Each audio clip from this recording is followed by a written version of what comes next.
भक्तमाल में कथा आती है कि एक राजा था। उस राजा को सिर में एक दर्द हुआ जिसको वैद्य अनेक प्रयास करके भी ठीक नहीं कर पाए। तो एक वैद्य ने उपचार बताया। बोले एक उपचार है। बोले क्या? मानसरोवर में जो हंस रहते हैं उन हंसों को मार करके उनके हृदय से एक लेप बनाया जाएगा। वो लेप जब माथे पे लगाया जाएगा तब राजा का पीड़ा दूर होगी।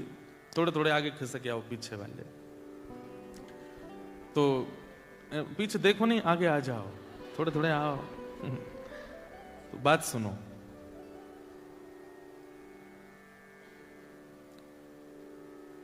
राजा ने अपने सब सैनिकों को आज्ञा की मानसरोवर जाओ और वहां से हंसों को पकड़ के लाओ। मेरा दर्द ठीक होना चाहिए। और वो हंस जो थे वो वैष्णवों के बड़े प्रेमी थे, वैष्णवों की बड़ी निष्ठा करते थे। ठाकुर जी भी वैष्णव निष्ठा करने वाले से बड़ा प्रेम करते हैं। जो वैष्णवों की सेवा करता है, भक्तों की सेवा करता है, उससे ठाकुर जी को बहुत प्रेम होता है। हमारे अष्ट सखा कहते हैं, गिरधर जब अपनों करी जाने। ठाकुर जी ने हमको अपना लिया, ये कब जानो? बोले ताको मन भक्तन की सेवा। जिसका मन भक्तों की सेवा में बहुत लगता है, समझो ठाकुर जी ने उसको अपना लिया है। ठाकुर जी की सेवा से ज्यादा मन लगता है ठाकुर के भक्तों की सेवा में, समझो कि ठाकुर जी ने उसको अपना लिया। ऐसा अष्ट सखा कहते हैं। तो उन हंसों से ठाकुर जी बहुत प्रेम करते थे, क्योंकि वो वैष्णवों की बड़ी सेवा करते थे। जब कभी भी मानसरोवर पर कोई संत आते, वैष्णव आते, भक्त आते, तो ये हंस जाते थे, उनको प्रणाम करते थे, उनको वंदन करते थे। और आज इन्हीं हंस को पकड़ने के लिए राजा के सैनिक आ रहे हैं। सैनिकों को देख करके हंस वहां से भाग गए। हंस बहुत कम दिखते हैं ही नहीं। अभी केवल मानसरोवर में, वहां पे भी सबको दर्शन नहीं होते। तो सैनिकों को पता चला कि ये हंस जो है ये संत महात्माओं के हाथ से दाना चुगते हैं। इसका मतलब है कि भगवा वेशधारी इनको प्रिय लगते हैं। हम सब सैनिकों के वेश में आए इसलिए दूर भाग रहे हैं, भगवा वेश पहन लो। क्या किया? आडंबर। हैं सैनिक, लेकिन बन करके कैसे आए? जटा जूट बांध करके, तिलक पोटा लगा करके, धोती वोती पहन करके, संत जैसा हाथ में करताल लेकर के नारायण नारायण करके मानसरोवर पर सैनिक आ गए। तो उनको देख करके हंस ने दूसरे हंस से कहा, देखो संत आए हैं, प्रणाम करने चलो। तो दूसरा हंस बोलता है, ये संत नहीं है, ये वही हैं जो कल हमको पकड़ने आए थे, जो हमको मारने ले जाने वाले हैं, ये वही आए हैं। तो पहला हंस कहता है, बोले कि मुझे भी पता है ये वही हैं, लेकिन इनके भेष देखो, इनके वेशभूषा देखो, इनका स्वरूप देखो, ये तो संत के रूप में आए हैं ना। और हमारा आज तक नियम रहा है कि हम संतों को प्रणाम करते हैं। भले ही वो व्यक्ति शुद्ध नहीं है, लेकिन उसके वस्त्र तो शुद्ध है ना, इसलिए हमको प्रणाम करने जाना चाहिए। और दोनों हंस जानते हुए भी कि ये दोनों ये सैनिक हैं, ये संत नहीं है, फिर भी उनको प्रणाम करने गए।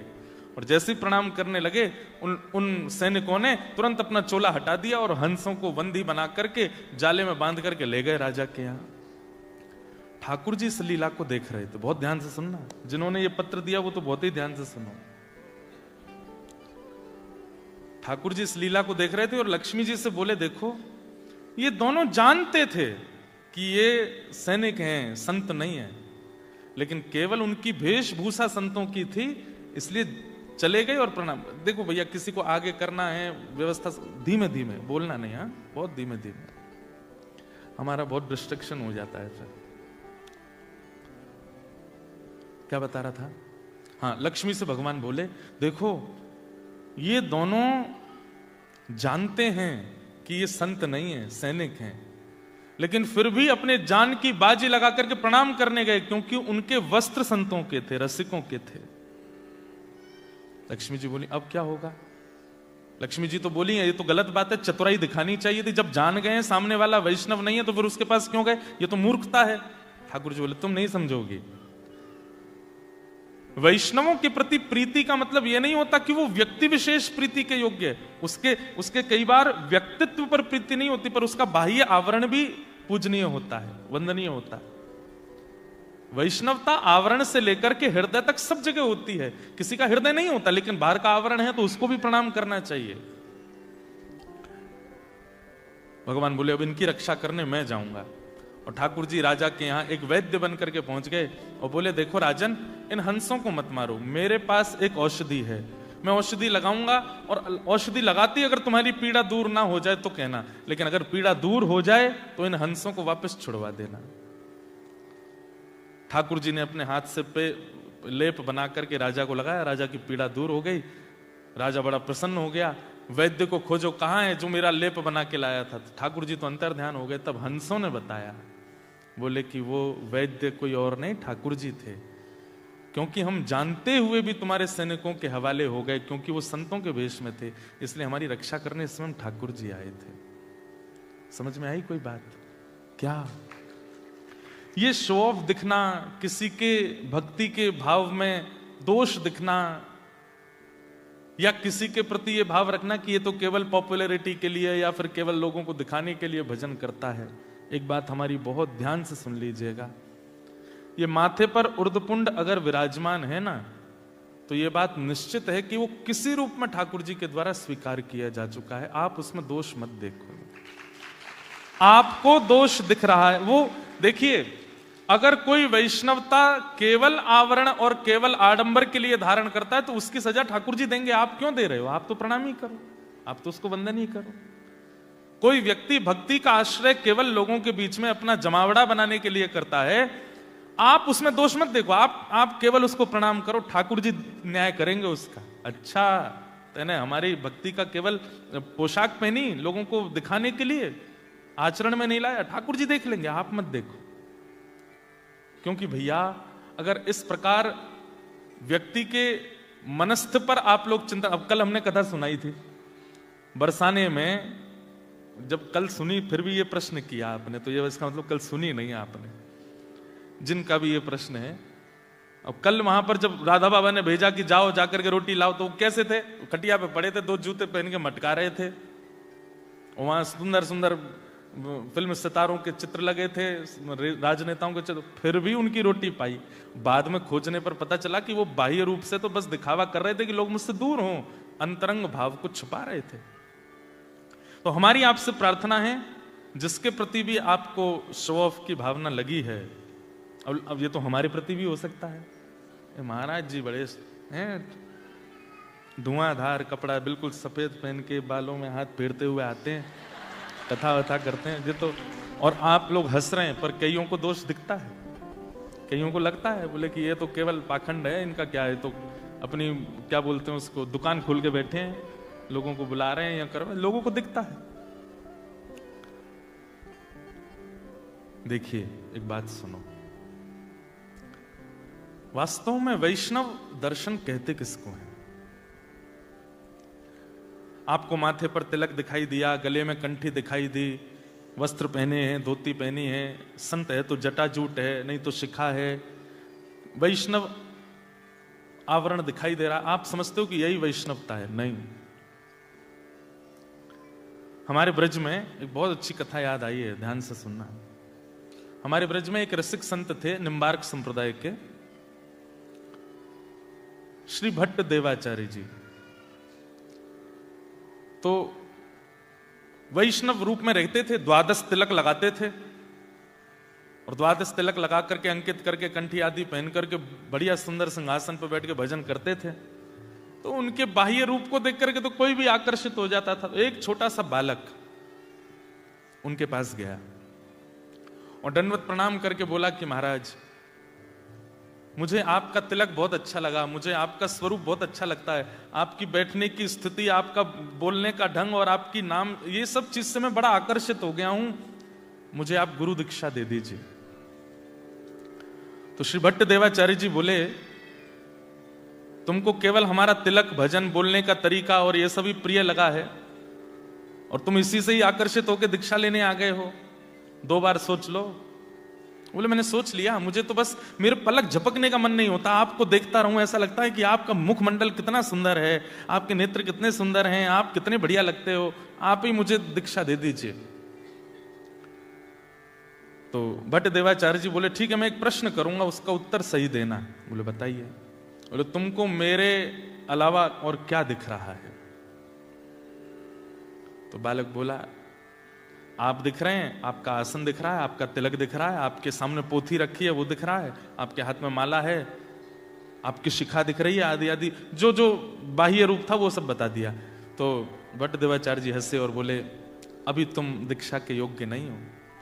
चरणों में गिर गया, रोने लगा, बोले आप दे दीजिए ना दीक्षा, मैं और प्रयास करूंगा, अच्छा निखरने की कोशिश करूंगा।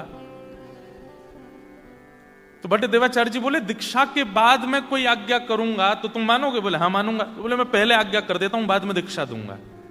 बोले क्या आज्ञा है? बोले मानोगे? बोले पक्का मानूंगा। ध्यान से सुनिएगा। तो भट्ट देवाचार्य जी बोले, गोवर्धन चले जाओ और 12 साल तक नित्य परिक्रमा करो, रोज परिक्रमा, और 12 साल तक बेनागा परिक्रमा करके लौट के आओगे, तब हम तुमको दीक्षा देंगे। बालक बोला, छल लिया आपने तो मुझे। आपने कहा दीक्षा के बाद आज्ञा करूंगा तो भी मानना है, पहले कर देता हूं तो ये ऐसी आज्ञा करिए, मतलब 12 साल तक तो मैं कुछ कर ही नहीं सकता। लेकिन गुरु आज्ञा मान करके वो बालक 12 साल के लिए गोवर्धन चले गए और नित्य परिक्रमा लगाते। इतनी निष्ठा। अब देखो आजकल तो गुरु लोग परीक्षा लेते ही नहीं है। आपसे किसी ने ऐसे कह दिया होता तो आप क्या करते? बोले सुनो, बहुत बतेरे गुरु बैठे हैं, हम कहीं और चले जाते हैं। हाँ ये भी कोई बात है? 12 साल की परीक्षा ले रहे हो आप हमारी। तो चले गए, वो बालक भी चला गया। गुरुजी 2 प्रकार से परीक्षा ले रहे थे, निष्ठा देखूं, निष्ठा कैसी है, मानता है कि नहीं, और फिर 12 साल के तब से जो परिवर्तन आएगा दृष्टि में, उससे इसी का भला होगा। तो 12 साल के लिए वो बालक चला गया, गिरिराज जी की रोज परिक्रमा करी और गिरिराज जी से रोज प्रार्थना करते, हे गिरिराज बाबा मुझे योग्य बना दो कि मैं अपने गुरु से दीक्षा ले सकूं। 12 साल बाद वो बालक आया, अब तो वो बड़ा हो गया था। गुरुजी प्रणाम, आपने आज्ञा की थी 12 साल परिक्रमा की, मैं पूरी करके आ गया हूं, अब मुझे दीक्षा दे दो। गुरुजी बोले 12 साल हो गए? बोले हाँ। अरे मेरा लाला, अच्छा बैठो, बताओ अब तुम्हें क्या दिख रहा है? बोले गुरुजी पहले तो केवल आप एक मानव जैसे दिख रहे थे, लेकिन आज आपके श्री अंग से ऐसा लग रहा है मानो जैसे सूर्य के समान तेज प्रकट हो रहा हो। आपका तिलक ऐसा लग रहा है मानो स्वर्ण मंडित कुछ माथे पर विराजमान हो। आपके रों कूप में ऐसा लग रहा है मानो जैसे कोई दिव्य दिव्य वेद ध्वनि प्रकट हो रही हो। खूब महिमा मंडन किया। भट्ट देवाचार्य जी बोले अच्छा बेटा एक काम करो। बोले क्या? 12 साल के लिए फिर जाओ। बोले गुरुदेव ये क्या? बोले अभी जो तुमको दिखना चाहिए वो दिखा नहीं है, और जब तक वो दिखेगा नहीं मैं दीक्षा दूंगा नहीं। बहुत रोए, बोले कि भगवान ऐसा मत करो, मैं बहुत तड़प के आया हूं। बोले जो भी हो, अगर मुझसे दीक्षा चाहिए तो 12 साल और जाओ। वो बालक फिर से गया। 12 साल 24 साल, 12 साल पहले और 12 साल अब, बेनागा गिरिराज जी की परिक्रमा रोज की, केवल गुरु को जीवन में लाने के लिए। हम ठाकुर जी को जीवन में लाने के लिए तप नहीं करते। वृंदावन जाते हैं, शॉपकीपर से कहते हैं हाँ भाई कितने के हैं गोपाल जी? 5000 रुपए। थोड़े कम कर लो यार, ऑस्ट्रेलिया से आए हम। भैया एक बात हमारी ध्यान से सुनिएगा, भजन भक्ति गुरु वैष्णव ठाकुर जी ये सहजता से अगर जीवन में आ गए ना, आप उनकी सेवा फिर निपुणता से करोगे नहीं। इसलिए मूल्यवान वो मोल से आने चाहिए, वो मेहनत से आने चाहिए, वो तप से आने चाहिए, तभी आप उनका मूल्य समझोगे। 24 साल हो गए। अब वो बालक नहीं रहा है, अब तो वो बड़ा हो गया, आयु उसकी खूब हो गई। आया, प्रणाम किया, बोले गुरुदेव 24 वर्ष की तपस्या पूरी हो गई, अब आज्ञा कीजिए। गुरुजी बोले बैठो सामने, बताओ अब क्या दिख रहा है? बोले गुरुदेव ऐसा लगता है कि आप कोई सहचरी हैं, आप कोई ठाकुर जी की नित्य दासी हैं। आप अभी तक मुझे पुरुष रूप में दिखते थे, पर ऐसा लगता है कि आप ब्रज की कोई गोपी हो, और आप अभी अभी दही मत करके आए हो, और दही से निकले हुए जो माखन के लोना है वही आपके मुखमंडल पर छींटे के रूप में दिख रहे हैं। जो पहले तिलक दिख रहा था अब उसको वो कुछ और दिख रहा था। गुरुजी बैठे बैठे प्रसन्न हो रहे थे, खुश हो रहे थे, और बोले आप अभी ऐसे लग रहे हो कि जैसे मानो ठाकुर जी वेणुनाद कर रहे हैं और आपको अपनी अपनी लीला में बुला रहे हैं और आप बस तुरंत मेरे से मुक्त होकर के सीधे वहीं जाने को तत्पर बैठे हैं। ऐसा लगता है कोई दिव्य लीला हो रही है और आप उस लीला की एक गोपी हैं। ये कोई आडंबर नहीं था, ये सत्यता थी, ऐसा ही दिख रहा था उसको। बट देवाचार्य जी बोले बेटा, जी गुरुदेव 12 साल के लिए जाओ गोवर्धन। लेकिन अब की बार वो रोया नहीं, वो समझ गया कि नहीं मेरी योग्यता अभी बनी नहीं है। फिर भी कहा गुरुदेव मैं जान सकता हूं क्या मुझे जो दिख रहा है वो सत्य नहीं है? बोले सत्य है, लेकिन तूने आते ही कहा कि 12 साल की तपस्या पूरी हुई। ये 12 वर्ष की तपस्या का एक अभिमान तेरे चित्त में है, एक बार और जाओ। कितने 12 थोड़ी, अब तो कितने हो गए 24 वर्ष हो गए। फिर से गया 12 साल फिर गिरिराज जी की परिक्रमा करी और जैसे ही 36 वर्ष हो गए लौट करके जब आए, श्री भट्ट देवाचार्य जी अपने आसन पर बैठे थे और सामने से वो जैसे ही आया, आती अब कुछ बोला नहीं, अब कुछ कहा नहीं, बस नेत्रों से अविरल अश्रुधारा गिरी। भट्ट देवाचार्य जी बोले कहो बालक क्या कह रहे हो? बोले नाथ ऐसा लगता है कि मानो मेरे सामने साक्षात यशोदा मैया बैठी हैं और उनके एक गोदी के ऊपर साक्षात किशोरी जी बैठी हैं और दूसरी गोदी में साक्षात श्री लाल जी बैठे हैं। श्री प्रिया लाल जी को गोद में लेकर के मानो जैसे यशोदा जी बैठी हैं, मानो जैसे कीर्ति मैया मेरे सामने बैठी हैं, मानो जैसे साक्षात कोई गोपी दोनों युगल सरकार को लेकर के बैठी है। तुरंत भट्ट देवाचार्य जी अपने आसन से उठे। युगल गोदी में दिखे ना? बोले हाँ। बताओ ठाकुर जी का रूप कैसा है? बोले कटाक्ष नेत्र हैं, मंद मंद मुस्कान हैं, थोड़ी थोड़ी दतुइयां दिख रही हैं। श्री जी का रूप कैसा है? बोले बिल्कुल कमलांगी हैं, कमल जैसा अंग है, सुंदर कटाक्ष नेत्र हैं, धीमे धीमे श्याम सुंदर को देख रही हैं। जब बिल्कुल विश्वास हो गया कि हाँ यही दिख रहा है, तुरंत भट्ट देवाचार्य बोले अब दीक्षा दूंगा, यही दिखाना था। अभी तक तुमको केवल मैं दिखा, अभी तक मेरी योग्यताएं दिख रही थी, अभी तक मेरा प्रभाव दिख रहा था, लेकिन वास्तविक दर्शन अब हुआ, अब तुम्हें दीक्षा देंगे। और वही हमारे ब्रजमंडल के एक अद्भुत रसिक बने वो बालक, और उनका नाम हुआ हरिव्यास देवाचार्य। क्या नाम हुआ? हरिव्यास देवाचार्य। उन्होंने बड़े अच्छे अच्छे पद गाए। था तो नाम उनका हरिव्यास देवाचार्य, लेकिन उनके पद में वो अपना नाम आता है ना, सब सूरदास जी का नाम आता है, कुमनदास जी का नाम, उनके पद में नाम आता है हरिप्रिया। उन्होंने अपना नाम रखा हरिप्रिया। ये है संत दर्शन। हमको तिलकधारी, धोतीधारी, चोटीधारी, वैष्णव, तुलसीधारी में दोष दिख रहा है, और यहां देखिए एक आचार्य चरण 36 वर्ष तप करा करके अपनी गोद में ठाकुर जी दिखा रहे हैं। हमारी भक्ति तब जानो कि अत्यंत दोष युक्त वैष्णव भी सामने आ जाए, उसमें भी हमको गुण का दर्शन हो, तब समझो कि हमारा भजन फलीभूत हो रहा है।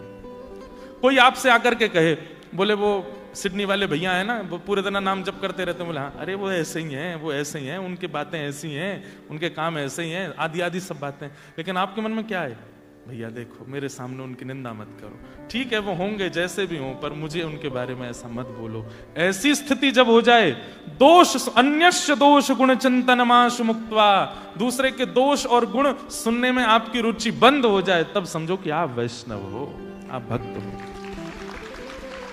अरे मेलबर्न वाली है ना, वो ऐसे ऐसे करती है, अच्छा मुझे लग तो रहा था पहले से। उसी समय आपने अब तक जितना भजन किया ना सब नष्ट हो जाता है। अरे भैया उसको न्याय ठाकुर जी देंगे, आप उसमें दोष मत देखिए, आप उसमें कुभाव मत देखिए।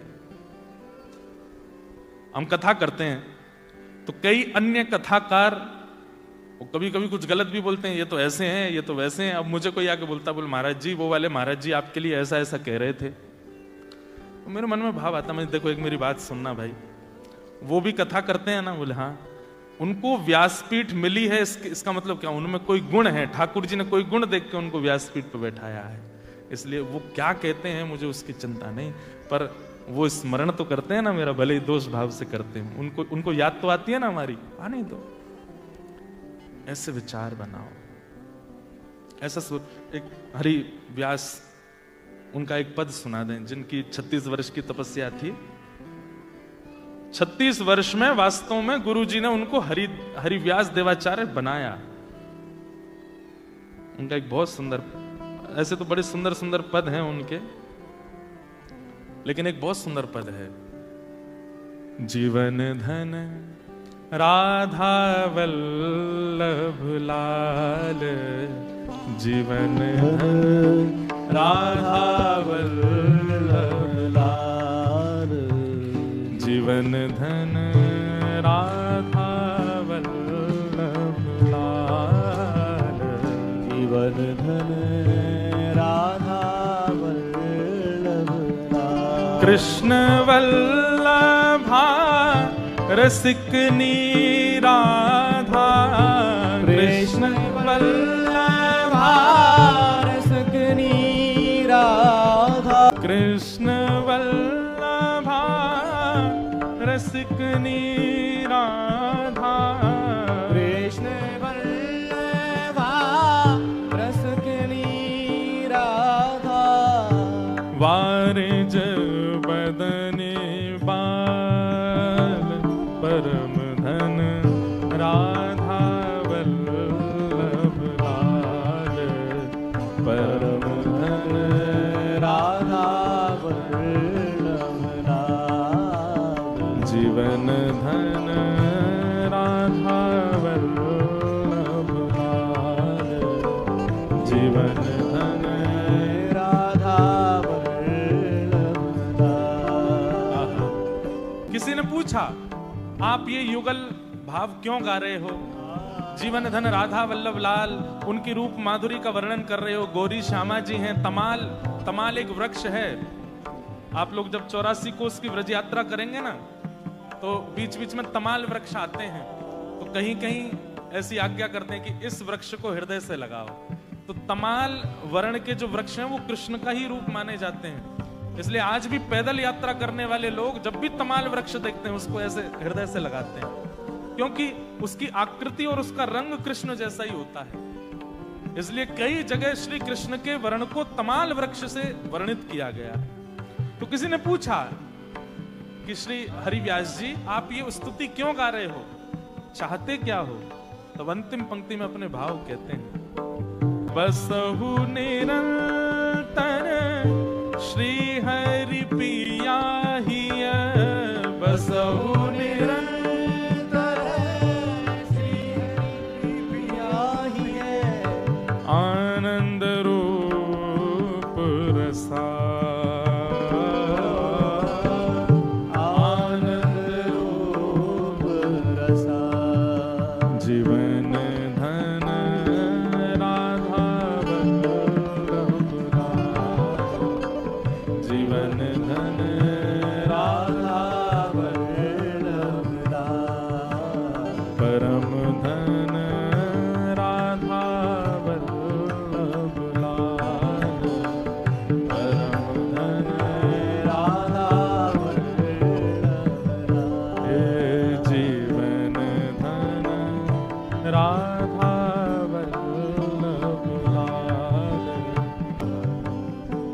बसहु निरंतर श्री हरि पिया हिय, बसहु निरंतर श्री हरि। हरिराम हरिव्यास देवाचार्य जी का जो निकुंज का नाम है वो क्या है? हरिप्रिया। जब गुरु दीक्षा होती है ना, तो गुरु जी भी एक नाम देते हैं। गुरु दीक्षा के बाद, गुरु दीक्षा के बाद गुरु जी जो नाम देते हैं ना, फिर ठाकुर जी आपको उसी नाम से ही जानते हैं।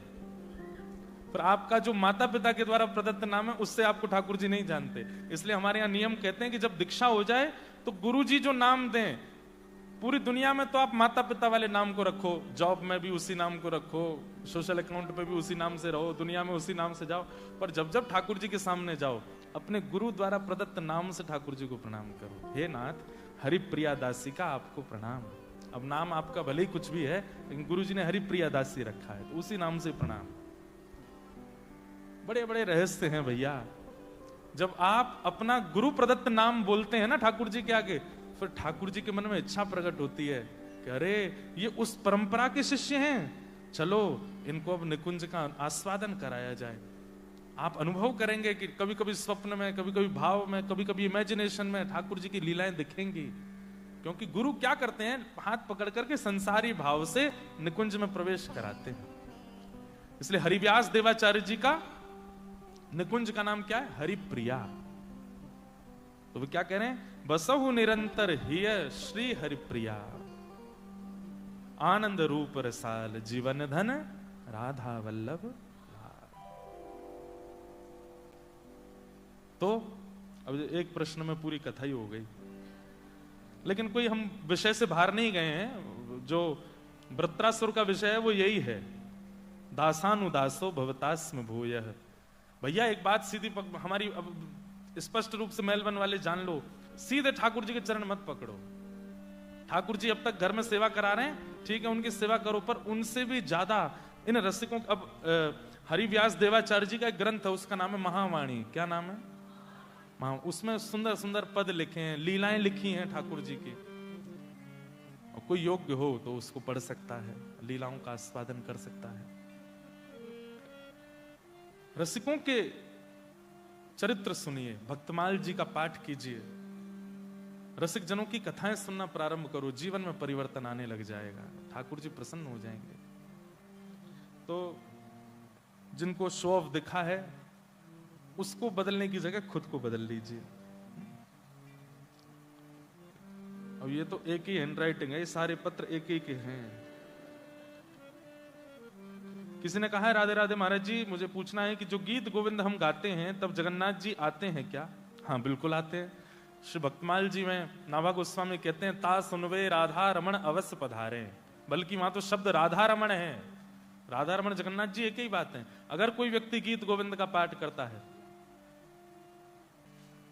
अभिनव जलधार सुंदर धृत मंदर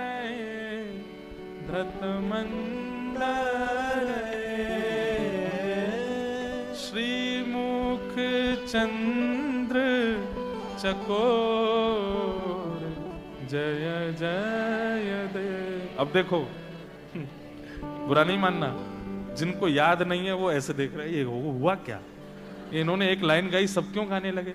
लेकिन जिनको याद है उनके रोंगटे खड़े हो गए और उनको अनुभव हुआ कि जगन्नाथ जी आ गए और तुरंत उपस्थित हो गए।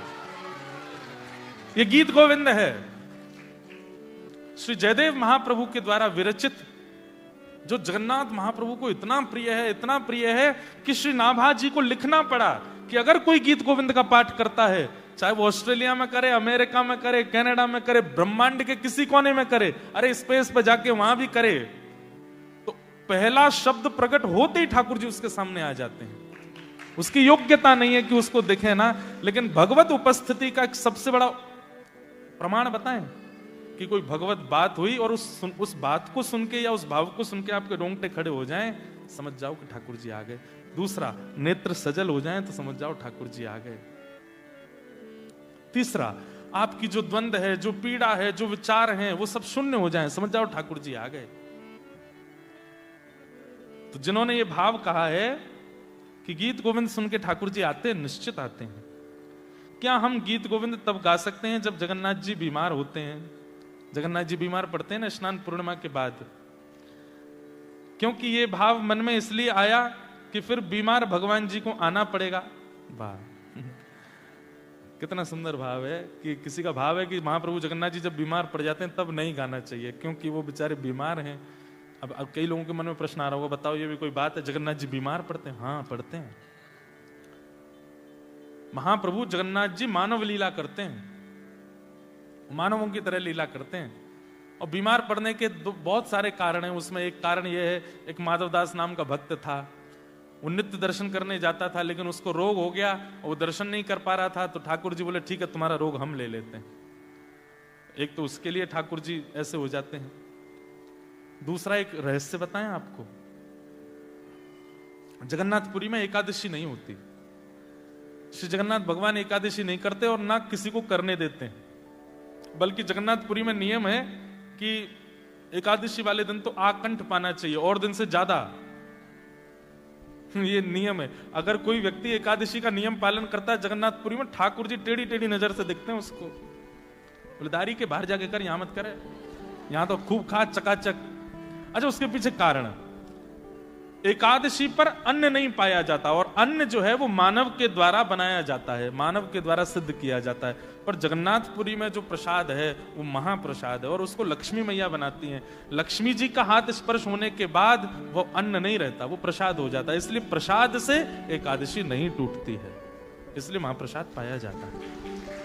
हम आपको एक बात निवेदन करके कह दें, आप एकादशी नियम करते हैं और उसी समय वृंदावन से कोई आया और राधा वल्लभ जी, राधा रमण जी का प्रसाद आपके घर एकादशी को लेकर के आया। अब नियम है कि प्रसाद हाथ में आवे तो इतना विलंब भी नहीं करना चाहिए कि मैं शाम को पाऊंगा या रात को पाऊंगा या थोड़ी देर बाद।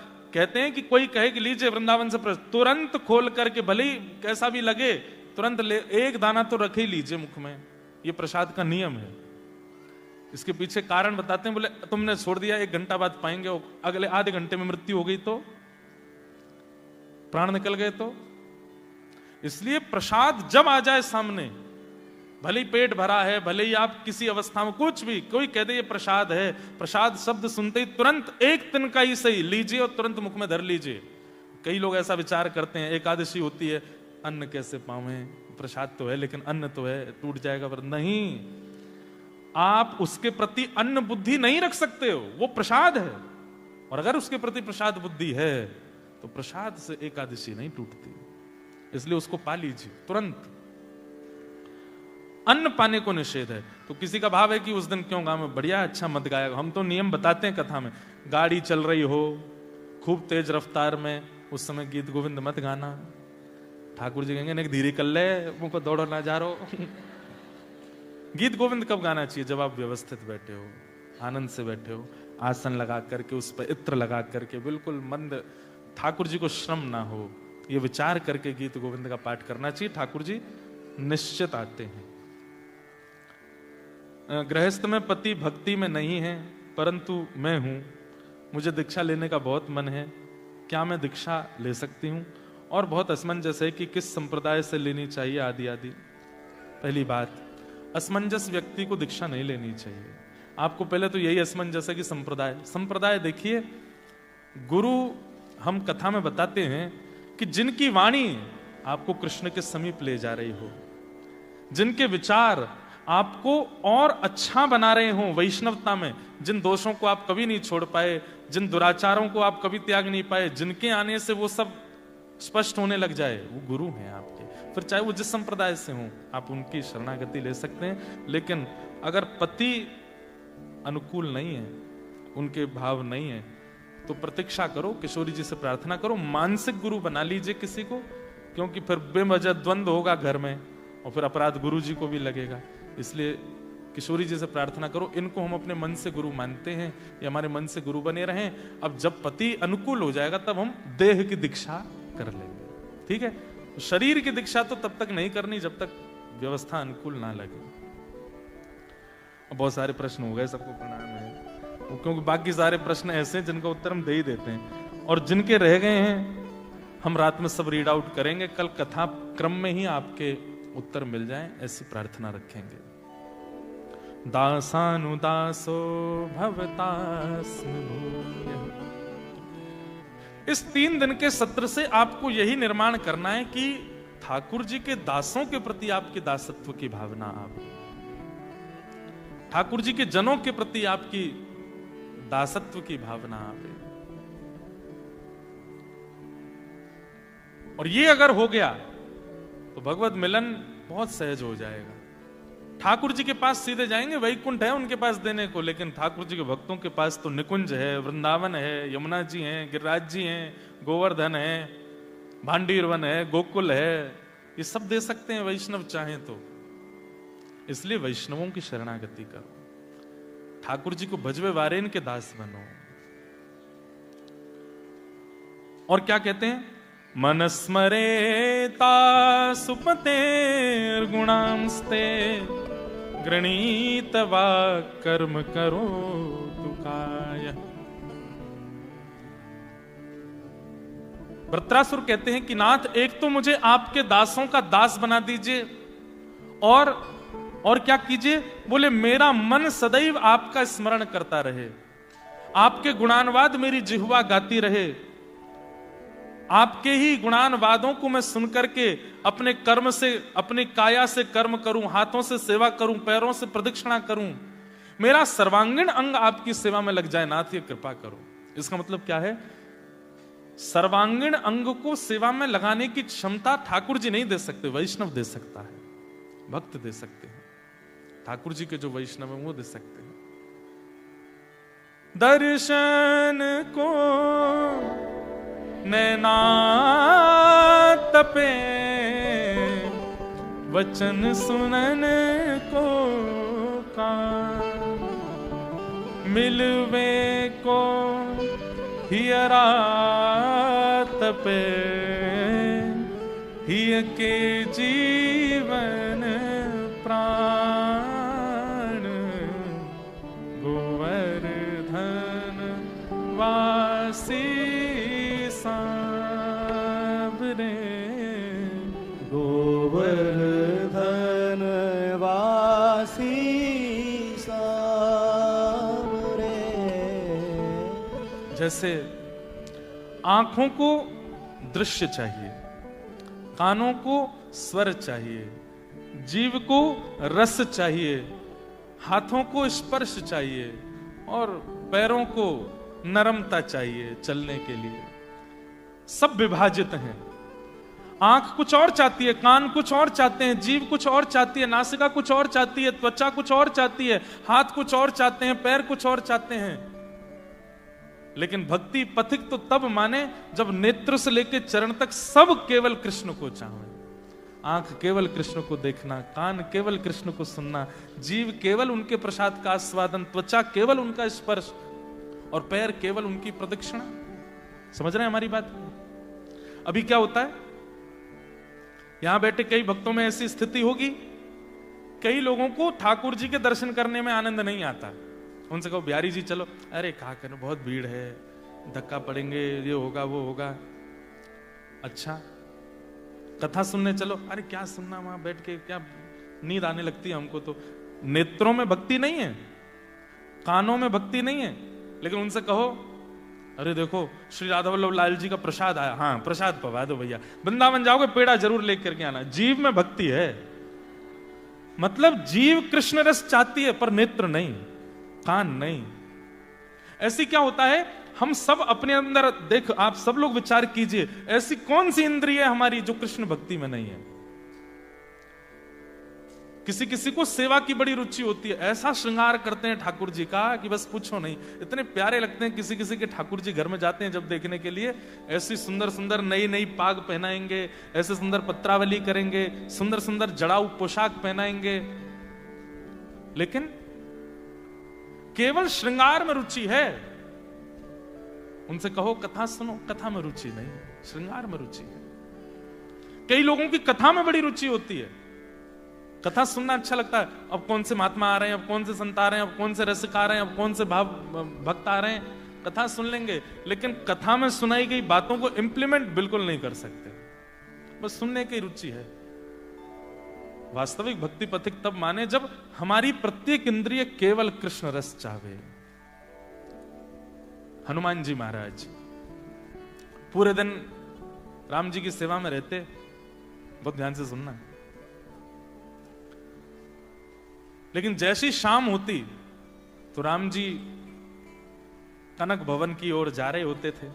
पूरे दिन रहते बानरों के बीच में, सभा के बीच में, प्रजा के बीच में, लेकिन संध्या में तो वो फिर अपनी गृहिणी के पास और फिर निज जीवन जीते हैं जो बहुत प्राइवेट है, प्राइवेसी रहती है वहां पे। तो हनुमान जी महाराज शाम होते ही बड़े व्याकुल हो जाते हैं, बोले अब राम जी चले जाएंगे, अब राम जी अंदर चले जाएंगे, अंतःपुर में चले जाएंगे, और अंतःपुर में केवल सीता जी जाती हैं और कुछ सखियां जाती हैं, हम लोगों का तो प्रवेश वर्जित है। हनुमान जी बेचारे, उनका मन होता है मैं एक क्षण के लिए भी राम जी से दूर ना रहूं, लेकिन रात्रि होते ही राम जी जैसे ही कनक भवन में जाते हैं, हनुमान जी महाराज द्वार पर खड़े हो जाते हैं, और जब तक राम जी भीतर जाते दिखते रहते हैं, देखते रहते हैं, और जैसे ही राम जी कहीं मुड़े, दिखने बंद हुए, फिर हनुमान जी का रोना शुरू होता है। दिन पूरी रात रोते रहते हैं जब तक राम जी सुबह आ ना जाएं, इतने व्याकुल। एक दिन हनुमान जी महाराज राम जी से बोले, भगवान आप रात्रि में हमको सेवा में ले चला कीजिए, हमको भी ऐसी कोई योग्यता दीजिए कि हम भी आपके अंतःपुर में जा सकें। तो राम जी बोले, देखो हमारा तो मन है कि तुम चला करो, लेकिन वो अंतःपुर है ना, वहां वो हमारी पत्नी है सीता जी, वहां हम राजा नहीं है, वहां हम भगवान नहीं है, वहां पर हम प्रभु नहीं है, वहां पे हमको फिर उसी भाव से रहना पड़ता है, तो इसलिए वहां बहुत सीमित लोग ही जाते हैं। हनुमान जी बोले, मैं उस रूप में भी आपको प्रभु ही मानूंगा, आप मुझे ले चला करो। बोले, इसकी आज्ञा सीता जी देंगी, उनसे ही लो, हम हमारे वश में नहीं है अंदर का काम। सब पतियों की लगभग ऐसी स्थिति है, बाहर की आज्ञा तो सब दे सकते हैं, पर भीतर की आज्ञा तो पत्नी ही दे सकती है घर के। तो हनुमान जी महाराज के बड़े लाडले, सीता जी के बड़े लाडले हनुमान जी, सीता जी के चरणों में बैठ गए। बोले, हे किशोरी जी, क्या बात है वत्स, माँ मुझे भी आज्ञा दीजिए ना, मैं भी कनक भवन में आया करूं, रात्रि की सेवा में मैं भी रहा करूं। ये सब सहज, हमारे प्राण जिसमें बसे हैं उसी के वियोग में ही प्राण छटपटाते हैं, ठाकुर जी में नहीं बसे, इसलिए ठाकुर जी का वियोग हमको व्याकुल करता भी नहीं। मीराबाई को किसी ने कहा कि मीराबाई तुम रोज पत्र लिखा करो ठाकुर जी को। तो मीराबाई एक दिन बैठी पत्र लिखने के लिए, शाम को किसी ने पूछा, लिखा तुमने पत्र? तो इतने सारे जैसे ये पत्र आए ना, ऐसे पत्र लेकर के मीराबाई बैठ गई सामने। बोले, लिखे हैं आप देख लो। तो जब उन संत ने पत्र खोल के देखे तो क्या पाया, पत्र तो लिखे हैं, पर वो जितने भी लिखी हुई लेखनी थी सब जैसे पानी डाल देते हैं ना तो ओझल हो जाती है, थोड़ी मिट सी जाती है, ऐसे हो गए। बहुत अच्छा पद लगता है मुझे, पतियां मैं कैसे लिखूं, लिखी ही न जाए, पतियां मैं कैसे लिखूं, लिखी ही न जाए। कलम धरत मेरो कर कांपत है, कलम धरत मेरो कर कांपत। आप कहते हैं कि तुम कृष्ण को पत्र लिखो, मैं कैसे लिखूं? मैं जब पत्र लिखने के लिए बैठती हूँ मेरे हाथ इतने कांपते हैं कि मुझे दूसरे हाथ से पकड़ना पड़ता है, इतनी व्याकुलता चित्त में आ जाती है। अपने भाव में लिखूं कैसे, वर्णन करूं कैसे? बंधुओं, प्रेम की चरम अवस्था ये कि प्रेमी कितना व्याकुल है वो बता नहीं पाएगा, शब्द इतनी क्षमता नहीं रखते कि उसकी व्याकुलता को बता दें। और जो अपनी व्याकुलता बता देता है, चाहे वो कोई प्रेमी बता, मैं तुम्हारे लिए इतना व्याकुल था, मैं इतना तड़प रहा था, अगर शब्दों में आप बयां कर रहे हो तो इसका मतलब व्याकुल थे ही नहीं, शब्द नहीं बता पाएंगे। और जो थोड़ा बहुत लिखा भी वो सब मिट गया। क्यों? नैन रहे हैं झड़ाए, नैन रहे झराए,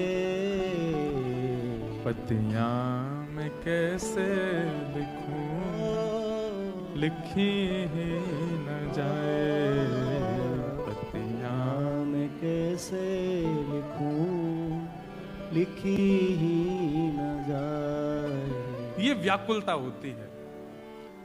हनुमान जी महाराज व्याकुल हो गए, राम जी से बोले कि आप हमको रात्रि सेवा में ले चला करो। राम जी बोले, सीता जी से आज्ञा ले लो। सीता जी से खूब प्रार्थना की, सीता जी बोले, नहीं नहीं, रात में वहां सब सखियां होती हैं और वो अंतःपुर है, कहीं तो राम जी को अकेला छोड़ो, पूरे दिन तुम संगी लगे रहते हो। हनुमान जी इतना रोए, इतना रोए। अब हनुमान जी रो रहे हैं, देवी देवता प्रकट हो गए हाथ जोड़ के, हनुमान जी आप आज्ञा करो, क्या करना है?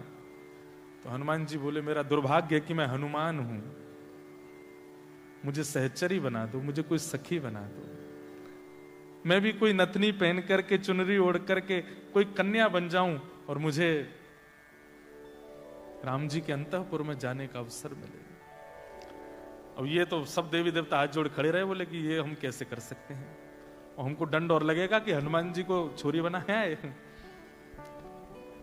लेकिन हनुमान जी की विरह वेदना इतनी थी कि नेत्रों से अश्रुपात हो रहा था। वो नेत्रों का अश्रुबिंद ही एक छोटी सी धारा बनकर के सरजू जी में गया, और जैसे ही सरजू जी में प्रविष्ट हुआ, सरजू जी उस ताप को सह नहीं पाई जो हनुमान जी के अश्रुओं में था। बंधुओं, मानव के पास सबसे बड़ा बहुमूल्य रत्न क्या है बताओ? उसके आंसू। सबके लिए मत बहाया करो, बात बात पर नेक नेक सी बातों पर आप आंखों में आंसू भर लाते हो।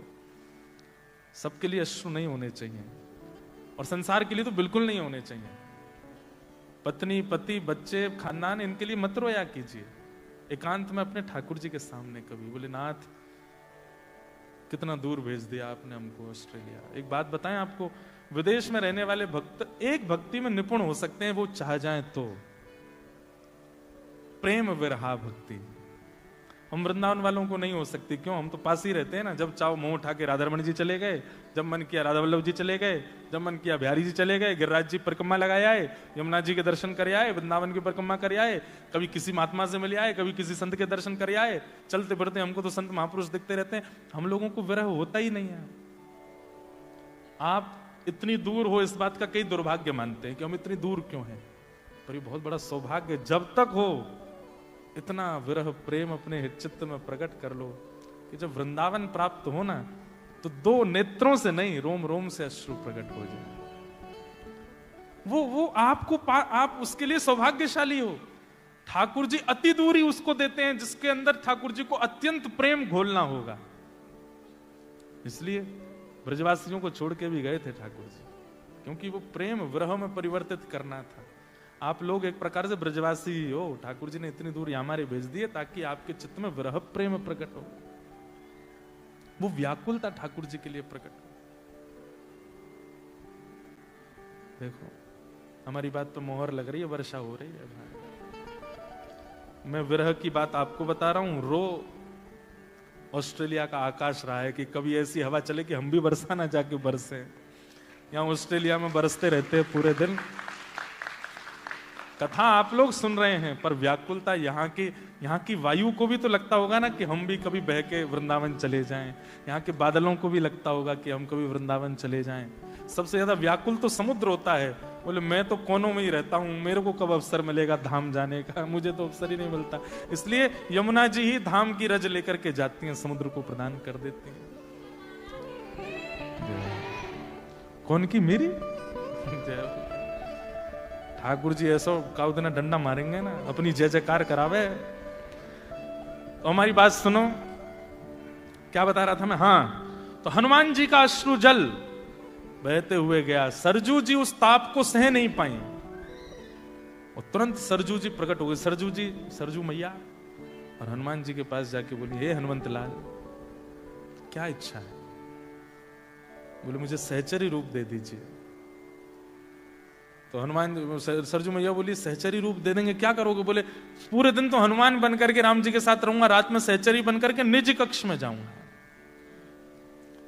तब सरजू मैया बोली, मैं सीता जी से प्रार्थना करती हूँ। सरजू मैया गई और हनुमान जी का विरह अश्रु जो था हाथ में लेकर के गई।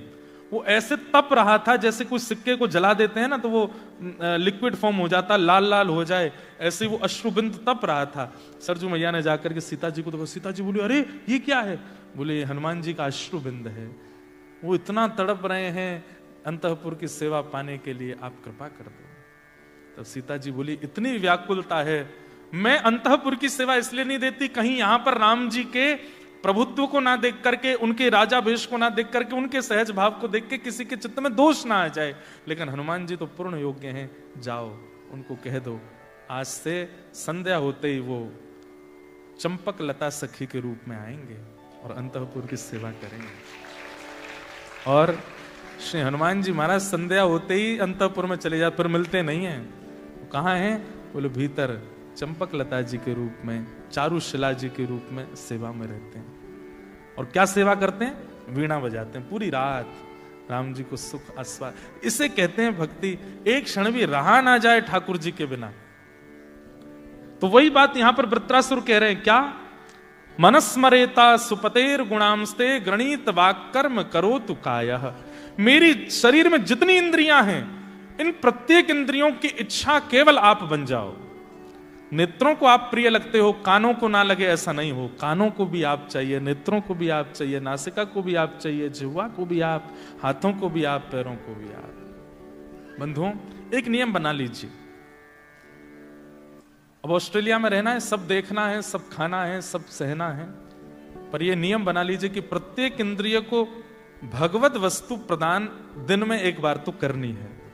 नेत्रों को वैष्णव दर्शन, कानों को वैष्णव कथा, नासिका को श्री ठाकुर जी के चरणार विंदों के इत्र की सुगंधी, पराग की सुगंधी, जिह्वा को ठाकुर जी का अधरामृत प्रसाद, हाथों का ठाकुर जी की सेवा में मार्जन, चरणों का ठाकुर जी की प्रदक्षिणा या कीर्तन में नृत्य। ये दिन में एक बार तो प्रत्येक इंद्रिय को भगवत संबंधी वस्तु देनी है। ये आज ही नियम बना लीजिए, कोई भी इंद्रिय रह ना जाए।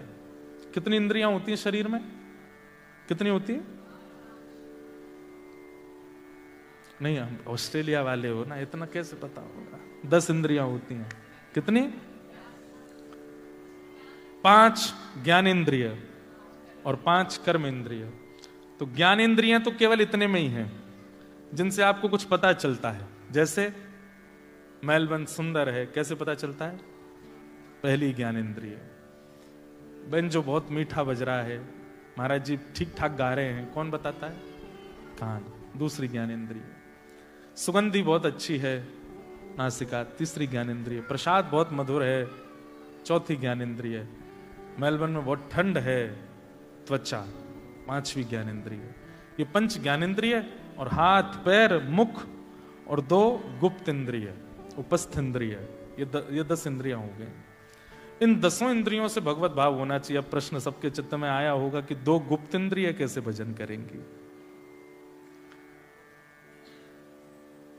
जैसे डोंगरे जी महाराज इसका उत्तर दे रहे थे अपनी कथा में कि जिस प्रकार मानव जिस स्थान पर रहता है उसको स्वच्छ रखता है, ऐसे ही ठाकुर जी मेरे चित्त में विराजमान हैं और मैं इस चित्त के इस देह को पवित्र रखूं क्योंकि ठाकुर जी बैठे हैं।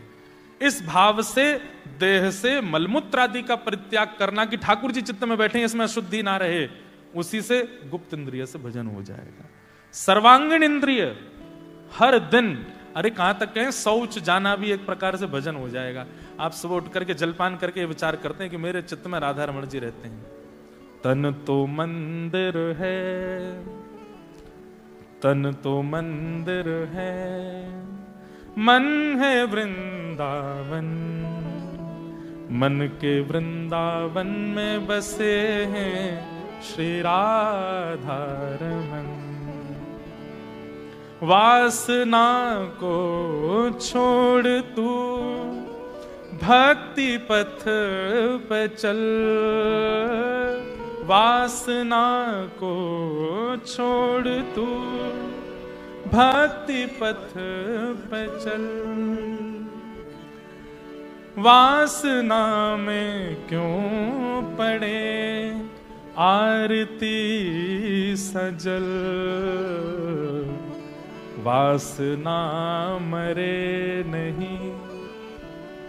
मेरे ऊपर भी बहुत छार आ रहे हैं। वासना मरे नहीं, तन का हो निधन, मन के वृंदावन में बसेंगे श्री राधा रमन। आज से 10 साल पहले जब हमने कथा करनी शुरू की थी तब ये पद कंपोज किया था, कभी गाया नहीं, 1-2 बार ही गाया होगा, आज गा रहे हैं। बहुत सुंदर भाव। तो प्रत्येक इंद्रियों को ठाकुर जी को दिन में सुबह उठने से रात्रि सोने तक अर्पित करना है, ये नियम बना लीजिए। कोई भी इंद्रिय रह ना जाए आप। वो कैसे करना है? अपने काम में, अपने जॉब में, वो मैनेजमेंट करने का काम आपका है, वो हमारा नहीं है, आप कीजिए। पर हर दिन अपनी प्रत्येक इंद्रियों को भगवत दर्शन, भगवत आस्वादन कराओ। वही बात यहां पर वृत्रासुर ने मांगी है ठाकुर जी से। वृत्रासुर स्तुति गाते हुए कह रहे हैं, मनस्मरेता सुपतेर गुणांस्ते गृणीतवा कर्म करो तुकाय। प्रथम श्लोक में वृत्रासुर ने क्या क्या मांगा? सबसे पहली वस्तु मांगी कि आपके दासों के दासों का मुझे दास बना दीजिए। और दूसरी वस्तु क्या मांगी? मेरी प्रत्येक इंद्रिय आपका स्मरण करे हर समय, ऐसी मुझ पर कृपा कर दो। तो ये दो बात अब लिखते जाइएगा कि क्या क्या वृत्रासुर मांग रहे हैं और हमको क्या क्या अनुभव उनसे करना है। दूसरी बात, दूसरे श्लोक में क्या कहते हैं वृत्रासुर? न नाकपृष्ठम न च पारमेष्ठम न सार्वभौमं न रसाधिपत्यम न योगसिद्धिरपुन भवं वा समञ्जसत्वा विरहैकांक्षे। अब देखो, वृत्रासुर जब स्तुति गा रहा था तो ठाकुर जी बोले, ये इतनी चिकनी चुपड़ी बातें जो तुम कर रहे हो ना हमारे सामने कि अपने दासों का दास हमको बना दो, मेरी प्रत्येक इंद्रिय से मैं आपका भजन करूं, ऐसा मुझे कर दो, मुझे सब पता है। तुम इन सब चीजों से मुझे बहला करके, मुझे मेरे अंदर अपने प्रति राग प्रकट करके तुम ये कहोगे एक दिन की नाथ मुझे ब्रह्मा जी की पदवी दे दो, मुझे यमलोक का राजा बना दो, मुझे पृथ्वी का स्वामी बना दो। तुमको जरूर ये सब चाहिए, तभी तुम मेरे सामने इतनी अच्छी अच्छी बातें कर रहे हो। अति भक्ति चोरे लक्षण, बंगाली में कहते हैं। कोई व्यक्ति आपके सामने जबरदस्ती, आपने चाय बनाई, पानी इतना ज्यादा डाल दिया कि बिल्कुल बेस्वाद हो गई, लेकिन एक व्यक्ति आपके संग, उसको कुछ काम नहीं, केवल आपकी हांजी हांजी करता रहता है। आपने चाय दी, कैसी? अरे महाराज आपसे बढ़िया तो कोई नहीं बना सकता। तो क्या जवाब, सब बंद हो जाने चाहिए स्टोर, आपकी चाय चलनी चाहिए दुनिया में, क्या बनाते हो आप? कई लोग ऐसे होते हैं, वो आपकी जबरदस्ती बड़ाई करते हैं। तुलसीदास जी कहते हैं ऐसों से दूर रहना, और ये आपको कभी बढ़ने नहीं देंगे आगे। इसलिए कहते हैं निंदक नियरे राखिए, ज्यादा प्रशंसा करने वालों से दूरी रहा कीजिए। और एक शास्त्रीय बात है, प्रशंसा सुनने से पुण्य घटते हैं और अपने प्रति अपवाद सुनने से पाप घटते हैं। कोई व्यक्ति आपकी प्रशंसा कर रहा है तो इसका मतलब आपके जितने पुण्य हैं उनके बदले ही तो प्रशंसा कर रहा है। पुण्य से क्या प्राप्त होता है? यश, कीर्ति, मान, प्रतिष्ठा, यश, वैभव, ये सब पुण्यों से प्राप्त होता है। तो कोई व्यक्ति अगर आपकी चार बात अच्छी बोल रहा है तो ये मतलब आपके पिछले कम से कम 15-20 गंगा स्नान का सारा पुण्य खत्म हो गया उसकी प्रशंसा करते ही, क्योंकि पुण्यों से वही तो मिलता है। लेकिन कोई व्यक्ति अगर आपका अपमान कर रहा है, आपके बारे में दुर्वचन बोल रहा है, आपकी थोड़ी निंदा कर रहा है चार जगह जाकर, अरे ये तो ऐसा ही है, ये तो वैसा ही है, और कोई आके आपको बता दे आपकी निंदा हो रही थी, प्रसन्न हो जाए, बढ़िया है। ऑस्ट्रेलिया में गंगा स्नान हो गया हमारा, ऑस्ट्रेलिया बैठे बैठे ही हमारे पाप नष्ट हो रहे हैं, हमको कुछ करना ही नहीं पड़ा, साधन यहीं बैठ करके हमको समाधान मिल रहा है।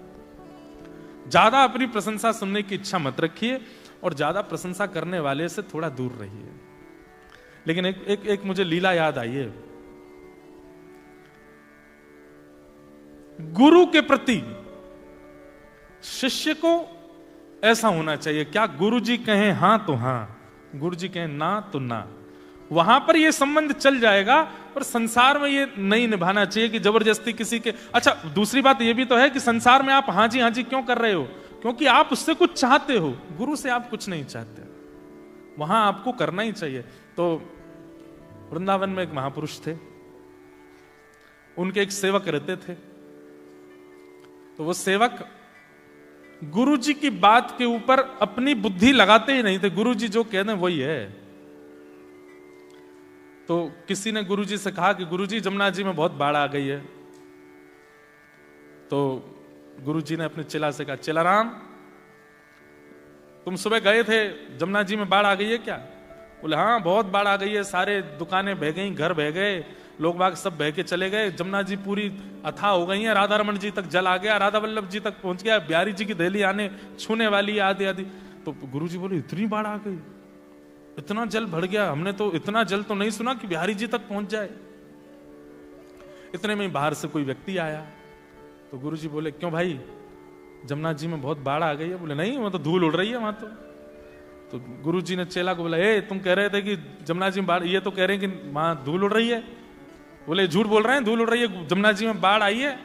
और चलो चल के देखा तो वहां थी नहीं बाढ़, धूल उड़ रही थी। तो गुरुजी बोले, तूने ऐसा क्यों बोला? बोले, गुरुजी हम अपनी बुद्धि नहीं लगाते, आपने कहा जमुना जी में बाढ़ आ गई है, आप मुझसे पूछ रहे हैं, मैं इतना योग्य नहीं कि आपके प्रश्नों का मैं उत्तर दूं। आपने कहा जमुना जी में बाढ़ आ गई, मैंने मान लिया आ गई है। बोले, तेरे इतना बढ़ा के बोला कि राधा वल्लभ जी तक पहुंच गया, राधा रमण जी तक पहुंच गया। बोले, गुरुजी यही तो शिष्यत्व है कि गुरु की बात के आगे अपनी बुद्धि नहीं लगानी चाहिए। गुरुजी बोले, बेटा तुझे भगवान जरूर मिलेंगे, तो चिंता नहीं कर, इतना विश्वास तेरा अटूट है मेरे ऊपर कि मैं तुझसे कुछ पूछ रहा हूं तो उसमें भी हामी भर देता है। ऐसी बुद्धि गुरु के प्रति तो रख सकते हैं, लेकिन जिससे संसार की कोई कामना है उसके प्रति नहीं। तो ठाकुर जी बोले वृत्रासुर से कि वृत्रासुर, तुम इतनी अच्छी अच्छी स्तुति इसलिए कर रहे हो क्योंकि तुम चाहते हो कि मैं तुम्हें यमपुरी का राजा बना दूं, तुम चाहते हो कि मैं तुम्हें इंद्र की पदवी दे दूं। तो वृत्रासुर कहते हैं, नाथ आपके मन में ये विचार आ रहा है, ये दुर्भाग्य है मेरा, लेकिन अब मेरी बात सुन लीजिए कि मुझे चाहिए क्या। ठाकुर जी बोले, बताओ। बोले, पहले वचन दो। बोले, क्या? जो मांगूंगा सो दोगे। सब देवता घबराने लगे, हमारी पदवी मांग ली तो। ठाकुर जी बोले, वचन नहीं देंगे। बोले, वचन दीजिए, मैं आपको अप्रसन्न नहीं करूंगा, मैं ऐसी वस्तु मांगूंगा कि आप देने के लिए सोचेंगे भी और प्रसन्न भी हो जाएंगे। भगवान बोले, ठीक है वचन देते हैं, मांगो क्या चाहिए। क्या मांगा है वृत्रासुर ने? वृत्रासुर कहता है, न नाक पृष्ठम न च पारमेष्ठम न सार्वभौमम न रसाधिपत्यम न योग सिद्धि न पुनर्भवम वा। ना तो मुझे ब्रह्मा की पदवी चाहिए, ना मुझे इंद्र का सिंहासन चाहिए, ना मुझे पृथ्वी का राजा बनना है, ना मुझे यमलोक का राजा बनना है, ना मुझे रसातल का राजा बनना है, ना मुझे योग चाहिए, ना मुझे सिद्धि चाहिए, ना निवृत्ति चाहिए, कुछ नहीं चाहिए। ठाकुर जी बोले, तो चाहिए क्या? सब लोग इधर देखो, ध्यान से सुनो, क्या कहता है? समंजसत्वा विरहय कांक्ष। हे नाथ, ऐसी कृपा कर दो कि मैं आपकी याद में रोने लगूं, तड़पने लगूं, व्याकुल हो जाऊं। आप मुझे जो दिख रहे हो ये दिखने बंद हो जाओ, आप कहीं चले जाओ और मुझे तड़पता हुआ छोड़ जाओ। मैं इतना व्याकुल हो जाऊं कि मेरे प्राण निकलने को हो जाएं और मैं चीख चीख करके आपको बुलाऊं, लेकिन नाथ आप आना नहीं, मुझे तड़पने देना, मुझे व्याकुलता चाहिए। हे नाथ, मुझे विरह दे दीजिए, मुझे व्याकुलता दे दीजिए। भगवान बोले, क्या मांग रहे हो? मैं तुम्हारे सामने खड़ा हूं, ये व्याकुलता विरह तुम्हें क्यों चाहिए? वृत्रासुर कहता है कि प्रियतम सामने होता है तो केवल दो नेत्रों को दिखाई देता है, लेकिन जब सामने नहीं होता ना तो मन, बुद्धि, चित्त, रोम हर किसी को दिखाई देता है, हर अंग को अनुभव होता है, हर रोम को अनुभव होता है। नाथ, मुझे आपको देखना नहीं है, मैं आपके विरह में व्याकुल हो जाऊं, तड़पने लग जाऊं। नाथ, ऐसी कृपा कर दो। बंधुओं, हर व्यक्ति संयोग मांगता है, लेकिन एकमात्र वृत्रासुर है श्रीमद् भागवत में जिसने ठाकुर जी से वियोग मांगा। नाथ, अभी इसी वक्त अंतर ध्यान हो जाइए, मेरे सामने से चले जाइए। ठाकुर जी बोले, पहला ऐसा भक्त देखा है जो मैं सामने आ गया बोल रहा है चले जाओ। बोले, क्यों? बोले, आप मुझ पर कृपा कर रहे हैं, मुझे ये सहन नहीं हो रहा है, मैं इसके लायक नहीं हूं, मुझे तड़पने दीजिए, व्याकुल होने दीजिए, पीड़ित होने दीजिए। नाथ, मुझे विरह दे दीजिए, मुझे व्याकुलता दे दीजिए। हम सोचते थे कान्हा कहीं कुंजन में होगा, सोचते थे कान्हा कहीं कुंजन में होगा, अभी तो मिलन का हमने सुख नहीं भोगा। अभी तो मिलन का हमने सुख नहीं भोगा, सुन के प्रेम की परिभाषा, सुन के प्रेम की परिभाषा, मन में बंधी थी जो आशा, मन में बंधी थी जो आशा, आशा हुई रे निराशा, झूठी दे गया दिलासा, श्याम ना मिला हमें, श्याम ना मिला हमें, श्याम ना मिला हमें, श्याम ना मिला।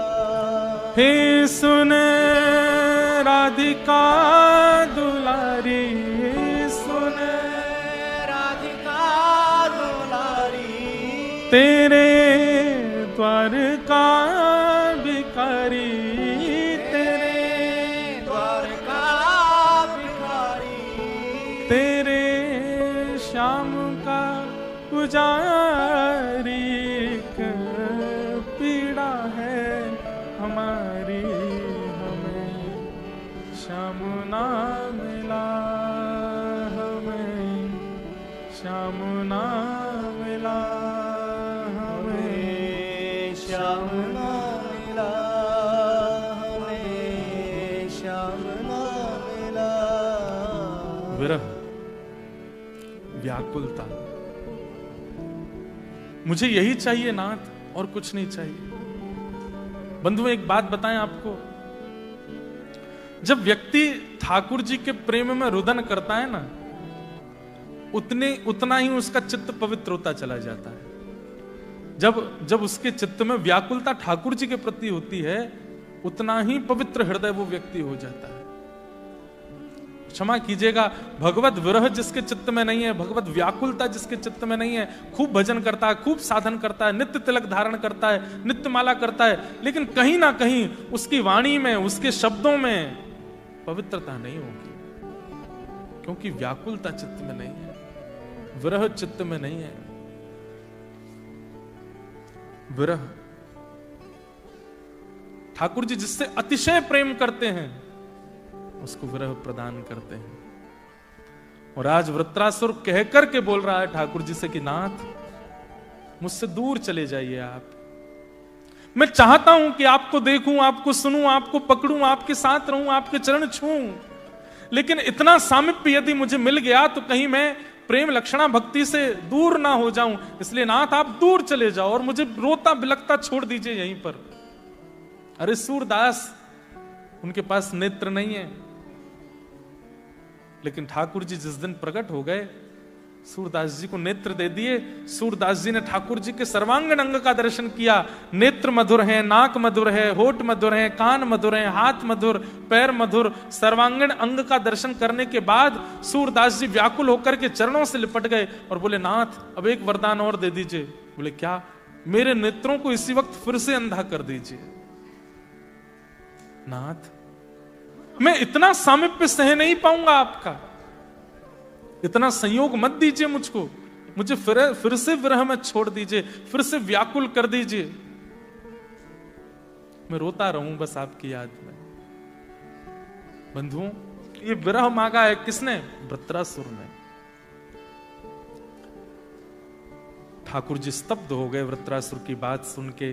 दुनिया में हर जीव संयोग मांगता है, हर जीव सामिप्य मांगता है, ये पहला मिला है जो वियोग मांग रहा है।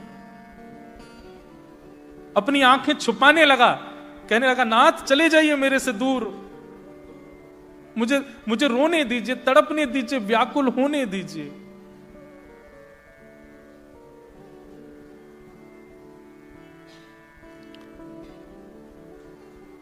और केवल यही बात रुकी नहीं वृत्रासुर की। ठाकुर जी से कहता आप जा रहे हैं? ठाकुर जी बोले तू पीछे पड़ रहा है कि चले जाओ दूर, तुझे व्याकुलता चाहिए। हाँ चले जाइए, लेकिन जाते जाते सुन के जाइए कि मुझे व्याकुलता कैसी चाहिए, मुझे विरह भी कैसा चाहिए। सामान्य विरह मत दीजिएगा मुझको, मुझे विरह कैसा चाहिए वो भी सुनते जाइए। ठाकुर जी बोले बोलो। वृत्रासुर कहता है कि अजात पक्ष इव मातरं खग स्तन्यं यथा वत्सतरात् क्षुधार्त प्रियं प्रियैव विषितं विषन्ना मनोरविन्दाक्षदृदीक्षते त्वाम्।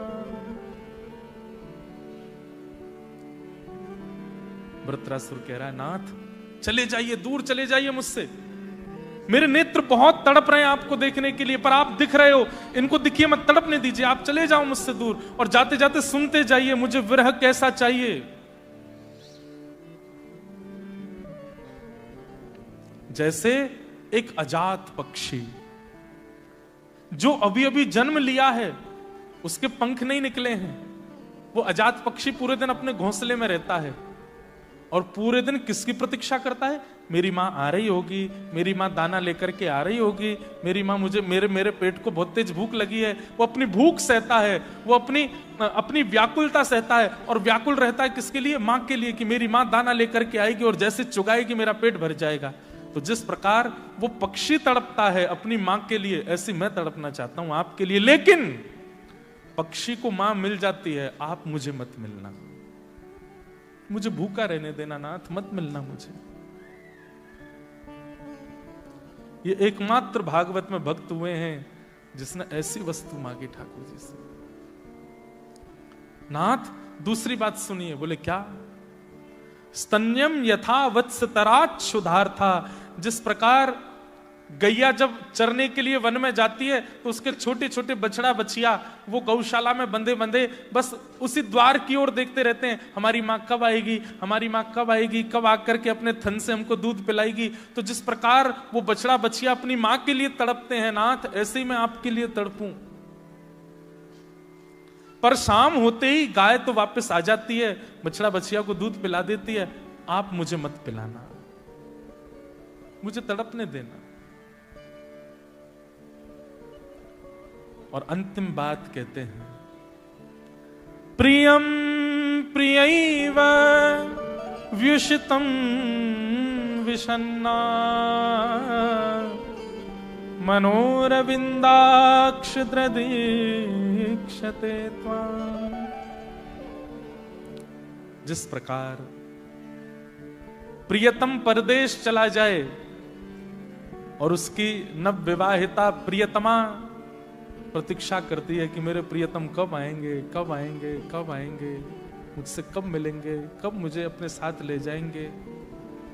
एक दिन आता है, वो प्रियतम आ ही जाता है और अपना संयोग दे देता है। लेकिन नाथ मैं प्रियतमा हूं, आप मेरे प्रियतम हो, आप परदेश चले जाना लेकिन कभी लौट करके मत आना। मैं चाहे जितना व्याकुल रहूं, मैं चाहे जितना तड़पूं नाथ, आप मेरे सामने मत आना। ये बोलते समय वृत्रासुर का रोम रोम कांप रहा है। उसके पास अवसर है ठाकुर जी से सब कुछ मांगने का, लेकिन वो फिर भी विरह मांग रहा है। और ऐसा विरह आज तक किसी ने नहीं मांगा है ठाकुर जी से। नाथ मुझे दिखना नहीं, मुझे सुनाई देना नहीं, मैं रोऊंगा, मैं आपको कसमें भी दूंगा कि आपको कसम है मुझे दिख जाओ, लेकिन आप मत आना। आपको सुनने की इच्छा मेरे चित्त में जगेगी पर आप मत आना। तड़पने देना, एक व्याकुलता होने देना मेरे चित्त में नाथ, मेरी ऐसी आपसे प्रार्थना है। ऐसा आज तक किसी भक्त ने नहीं मांगा है। मीराबाई गाते हैं, हे हरि जो जानो सुध लीजो। बहुत अंतिम पद है मीराबाई का। इस पद के बाद मीराबाई ठाकुर जी में विलीन हो गई थी। जब पूरा जीवन व्यतीत हो गया, ठाकुर जी नहीं मिले मीराबाई को, तो अंत में मीराबाई द्वारिका चली गई थी। और हमने मीरा चरित्र में सुनाया है, मीराबाई को वापस ले जाने के लिए सब मेड़ता के लोग आ गए थे और उस समय मीराबाई असमंजस में पड़ जाती हैं, ठाकुर जी से कहती हैं, हे हरि जो जानो सुध लीजो, हे हरि जो जानो सोई लीजो।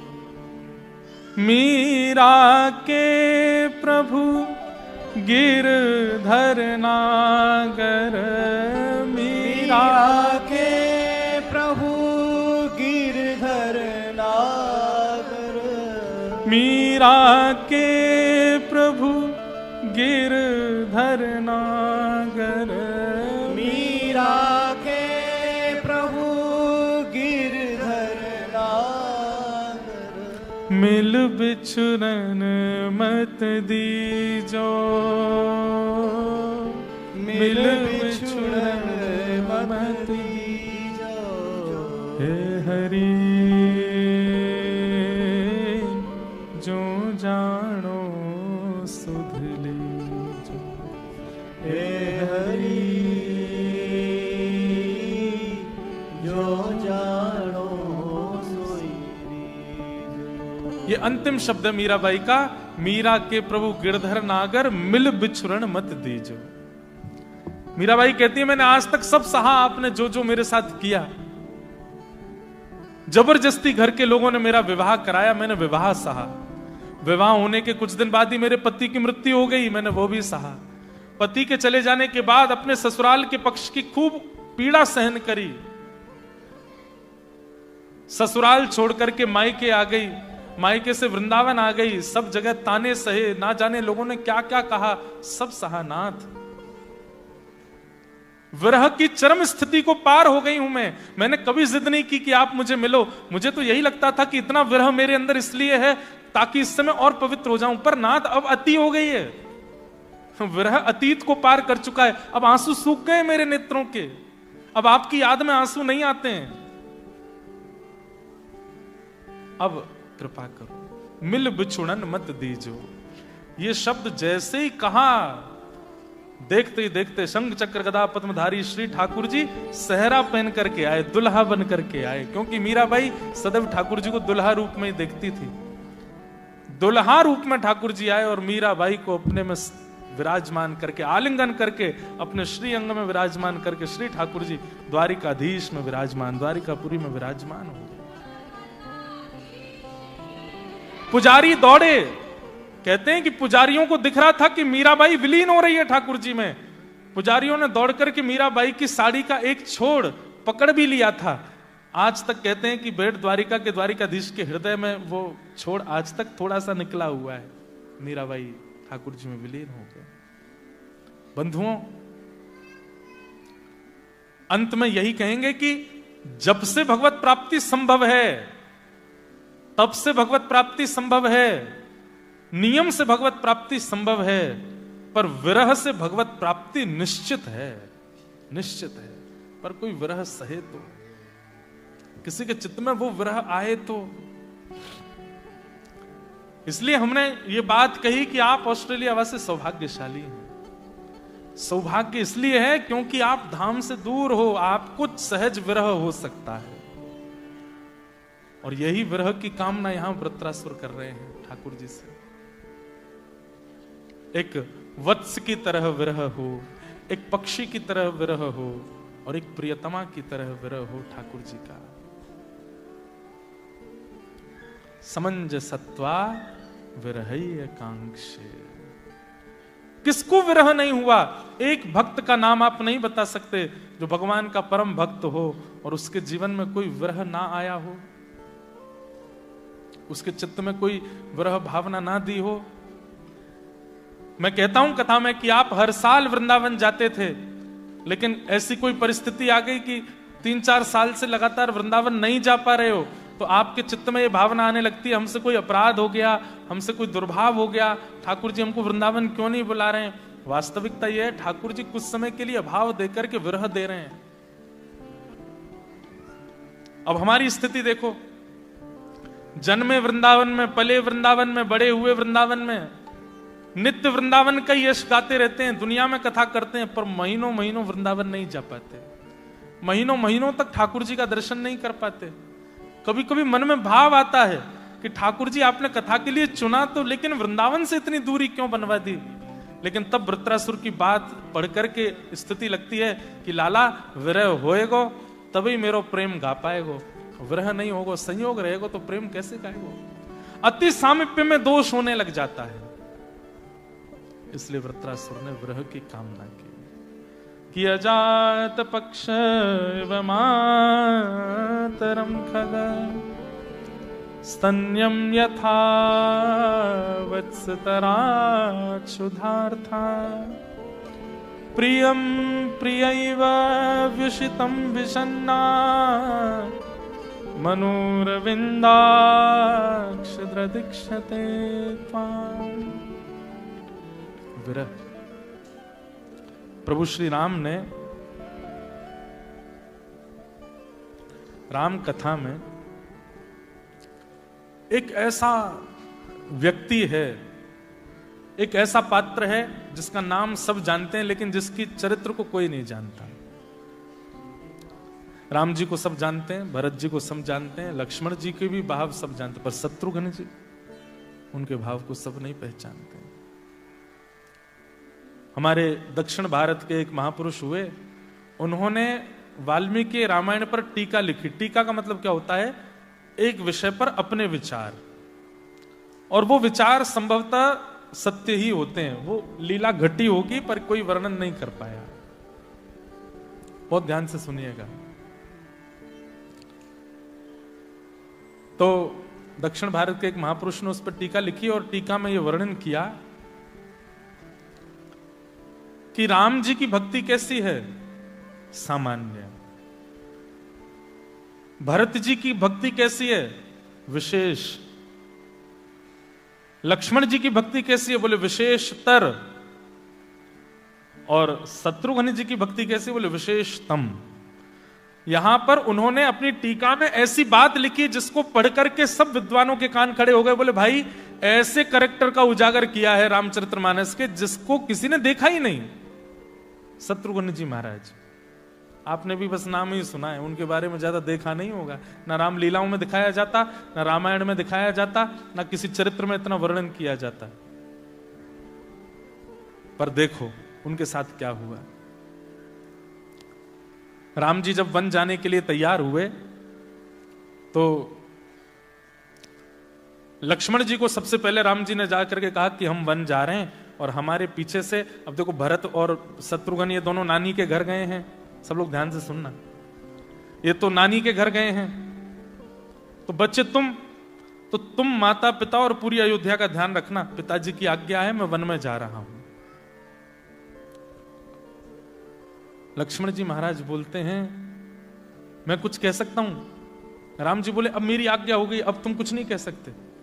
तुमको माता पिता और पूरी प्रजा का ध्यान रखना है, अयोध्या का ध्यान रखना है। और बड़े भैया की आज्ञा है, और एक प्रकार से मैं बड़ा पुत्र हूं दशरथ जी का, तो मैं राजकुमार हूं। राजकुमार की आज्ञा है, राजकुमार की आज्ञा राजा के समान होती है, तुमको माननी पड़ेगी। भाई के नाते भी, प्रजा के नाते भी, मेरी आज्ञा का उल्लंघन नहीं कर सकते तुम। तो लक्ष्मण जी बहुत अच्छी बात कहते हैं। लक्ष्मण जी कहते हैं, भैया एक बात बताओ। बोले बताओ।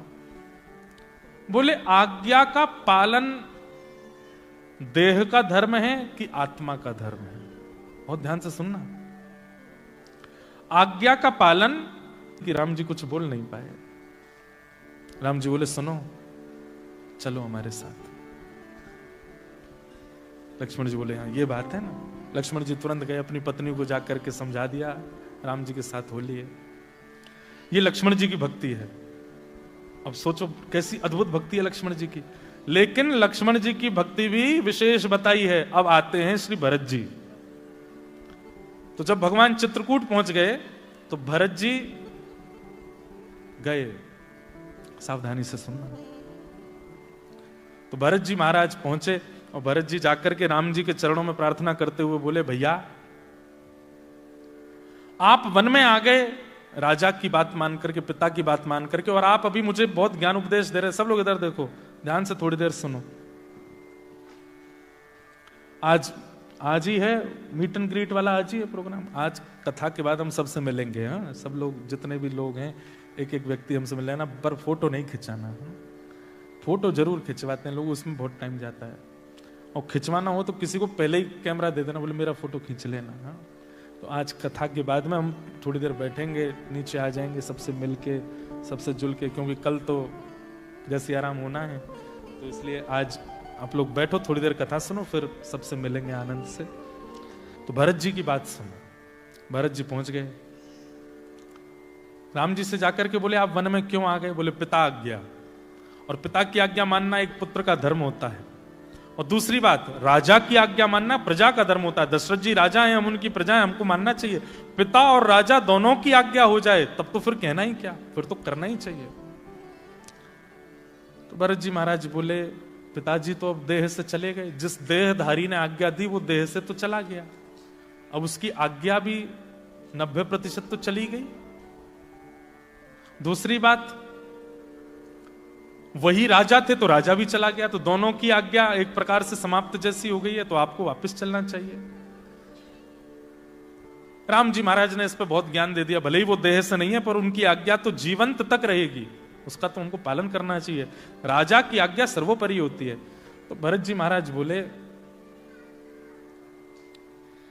भैया हम विरह के बारे में बता रहे हैं, इसलिए पहले सुन लीजिए ध्यान से। भैया आप कहते हैं राजा की आज्ञा सर्वोपरि, बोले जी तो बताइए पिता के जाने के बाद राज्य गद्दी का अधिकार किसको होता है? तो राम जी बोले ज्येष्ठ पुत्र को, बड़े बेटे को। बोले लेकिन बड़ा बेटा अगर उपस्थित ना हो तो बोले उससे छोटे बेटे को। तो बोले इस नाते से पिताजी जिस दिन प्राण त्याग करके गए उस दिन आप तो वहां थे नहीं, तो सीधे सीधे मैं राजा हो गया अयोध्या का। राम जी बोले हाँ वो तो हो ही हो भैया, वो तो बड़ी खुशी की बात है, मैं तो चाहता ही था कि तुम 14 वर्ष के लिए राजा बनो और क्या जीवन भर रहो। तो बोले ठीक है, तो आप ये मानते हैं कि मैं अयोध्या का राजा हूं इस वक्त? बोले हाँ, तो मेरी आज्ञा है वापस चलो, मैं राजा हूं।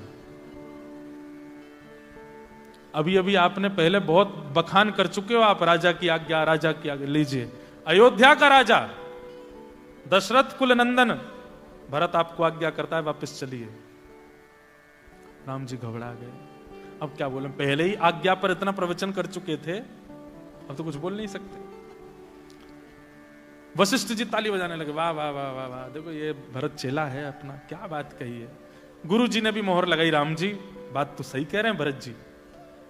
और केवल वशिष्ठ जी नहीं, वहां जितने लोग थे सब भरत जी के पक्ष में आ गए।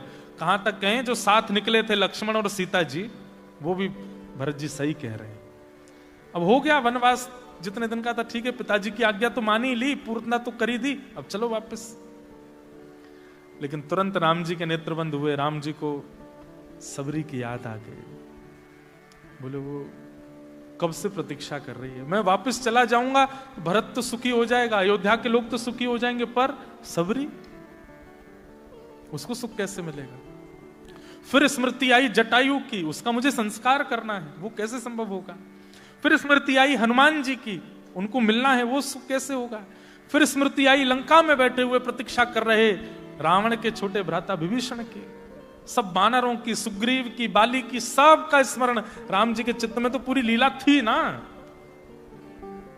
राम जी बोले अब क्या होगा? तो वो जो व्याकुलता, जो दुखित मुख था ना, वो राम जी का दिख रहा था। राम जी ने सबकी बात देखी तो बोले अब तो जाना पड़ेगा। तो राम जी बड़े बड़े खिन्न मन से उठ करके अयोध्या की ओर चलने लगे। और उसी समय भरत जी ने देखा कि सब नाच रहे हैं, सब गा रहे हैं, ढोल बजा रहे हैं, राम जी वापस अयोध्या की ओर जा रहे हैं।